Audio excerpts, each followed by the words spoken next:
Margaret awoke, startled, a cold sweat clinging to her. She gathered her thoughts.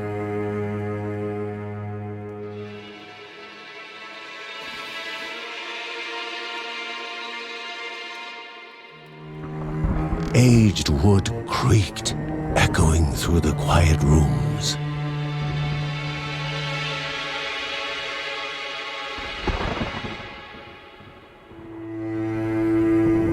Near the house stood a shrine to Rhea Dana, goddess and daughter of the land, of Rhea and a being of comfort.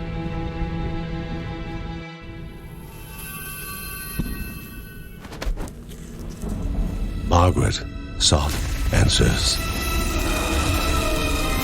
But the goddess did not speak. There was only the faint whisper of something dark, something hungry.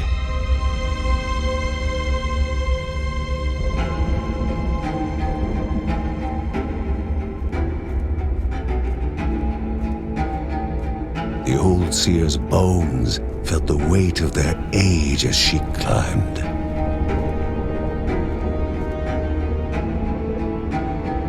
The only thought on her mind, has it begun again?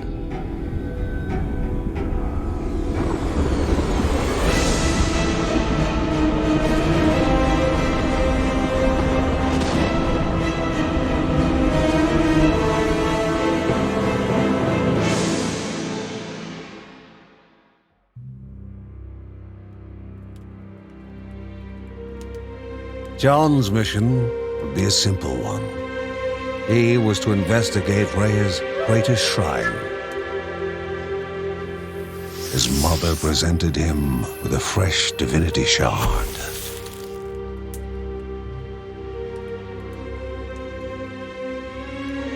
From his brother came a newly sharpened sword.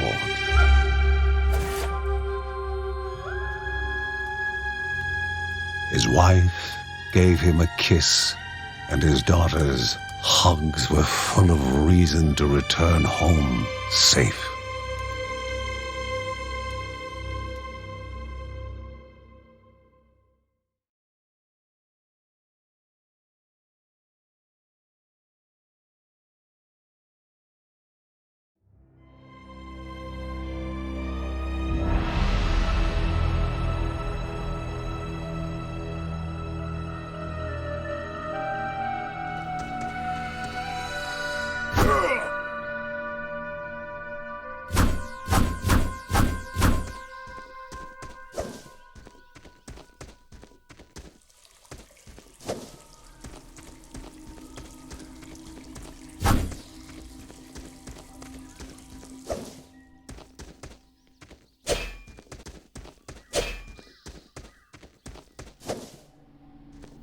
Rhea, a land long forgotten, a place of unimaginable beauty.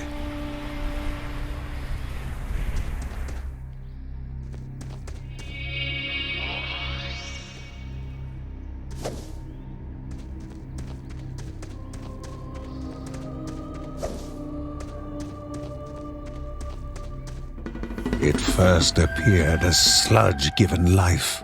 Slithering creatures, small and vile.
a wall, impeding further progress. A battle was certain.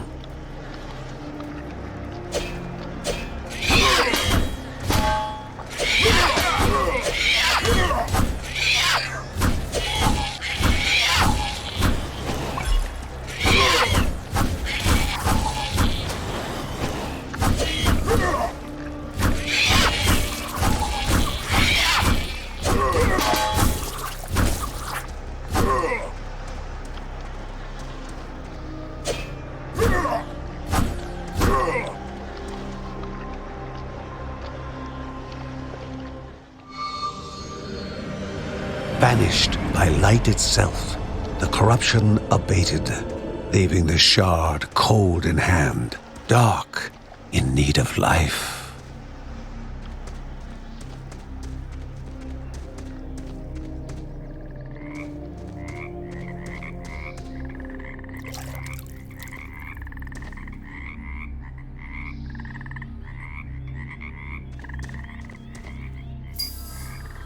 The shard grew warm, humming softly from the harnessed energy.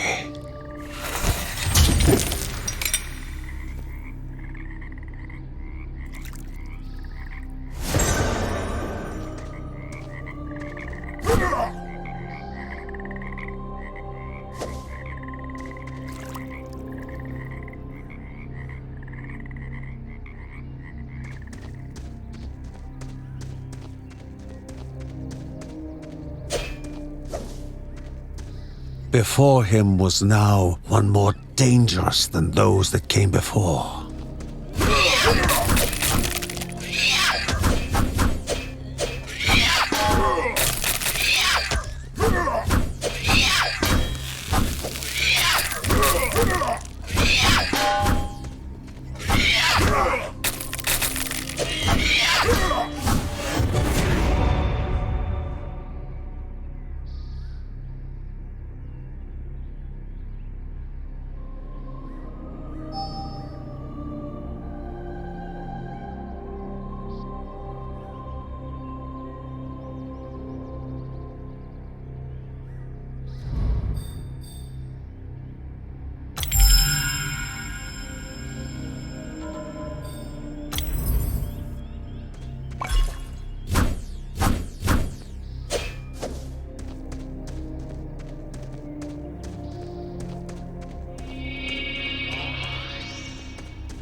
Goblins, a familiar threat, albeit farther out than usual.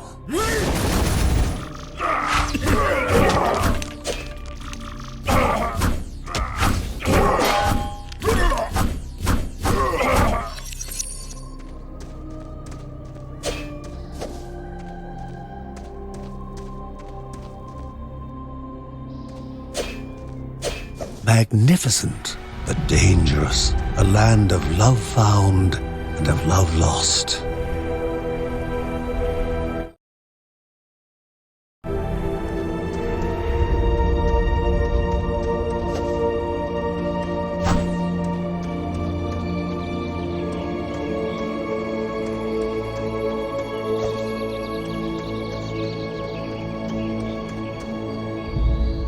Before him was sacred ground, left untouched in days gone by. Remaining calm and collected, the shock of his heart-skipping beats was concealed in expert fashion. Before him stood Linda, his eldest daughter, with bow and quiver at the ready, determined to do her part.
Inherently violent and ill-bathed, the goblins were an unfocused but constant threat.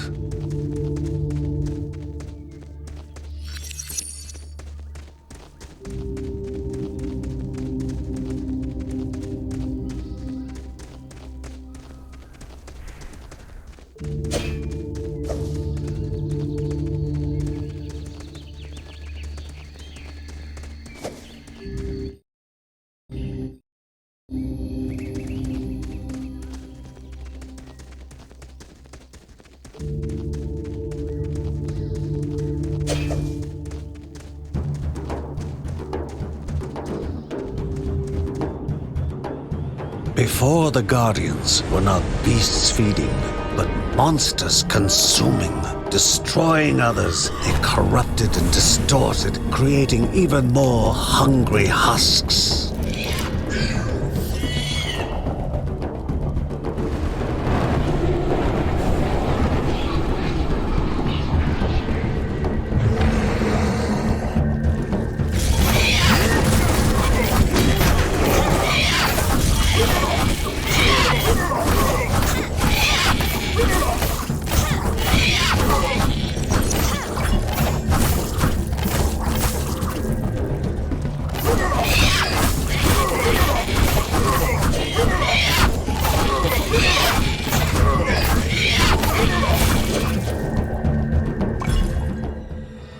Both father and daughter gathered their thoughts, their hearts heavier than before. How would they explain what they had witnessed?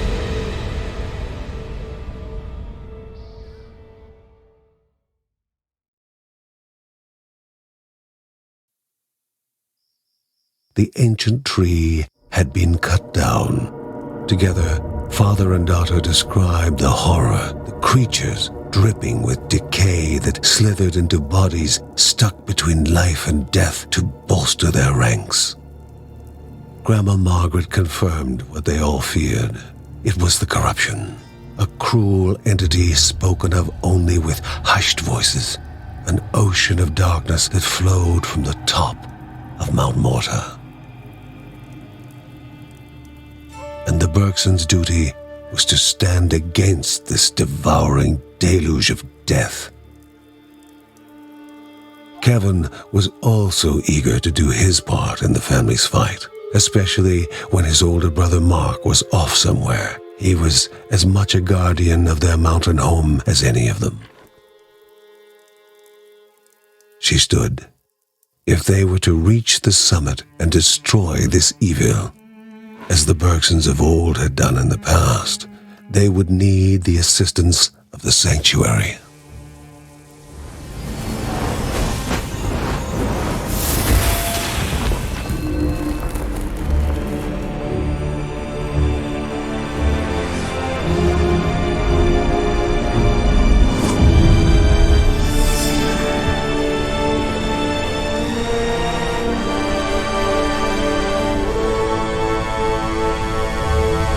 Given to the Bergsons by Rhea herself, the sanctuary was a gateway to the mysterious lands around the mountain.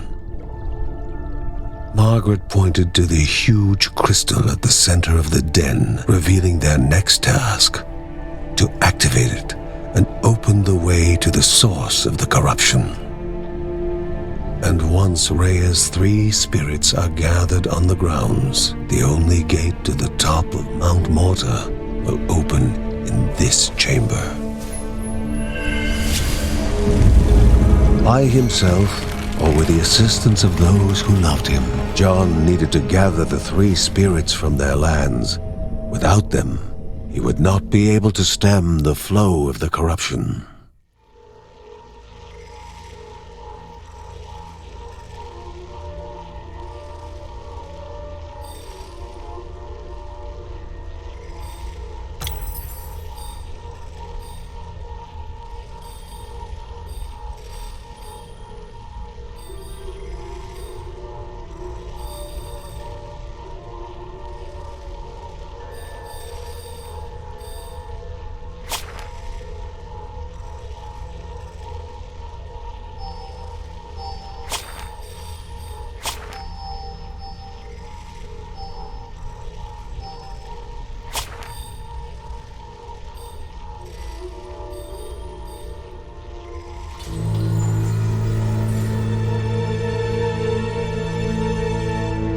celestial shard chipped directly from the ancient crystal in the sanctuary.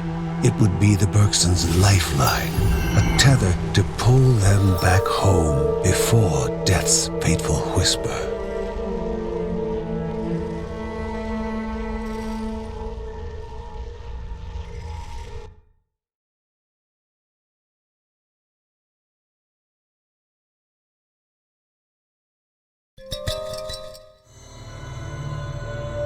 Filling the winding tunnels of the silk-covered caves, the acrid taste of poison lingered in the air. Spiders. Linda told herself it was only target practice. As she readied her bow, they must find the spirit deep within the caves.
A table fit for the gods, but a game made for mortals. A hand was to be placed upon the pedestal, and their best was to be given.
energy flowed around the room.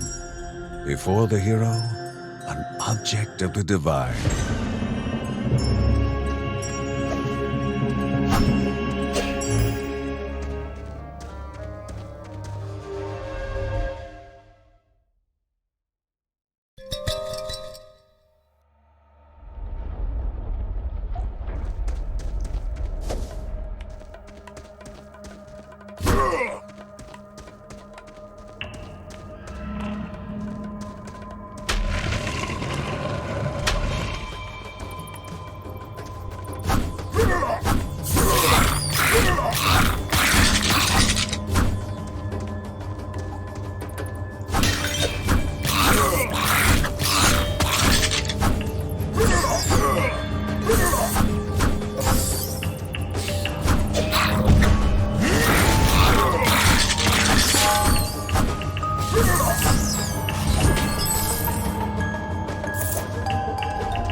The Bergson began to slip away, wondering if this was death.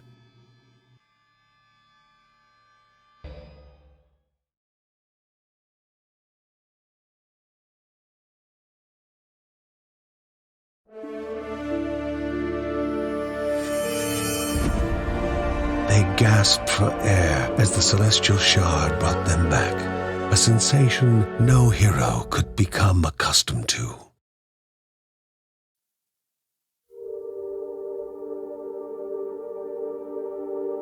As she heard John and Linda describe their foray, thoughts rushed through Margaret's head. The corruption had amplified the creature's wickedness, and no longer were they part of the harmony of the Rhea. With the new threats looming, Margaret asked Ben to prepare his workshop. He would have to take charge of enhancing the warrior family's weapons and armor.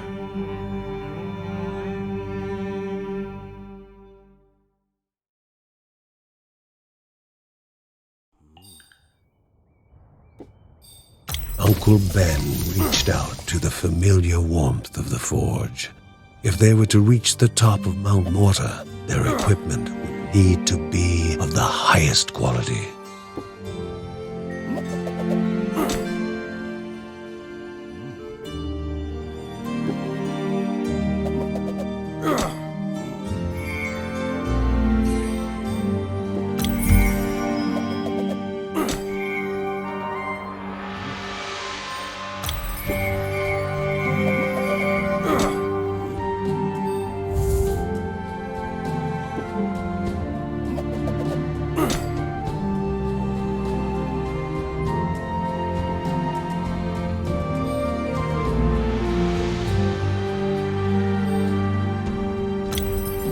When light faded from the sky and most were fast asleep, Mary would write about her family, immortalizing them for future generations.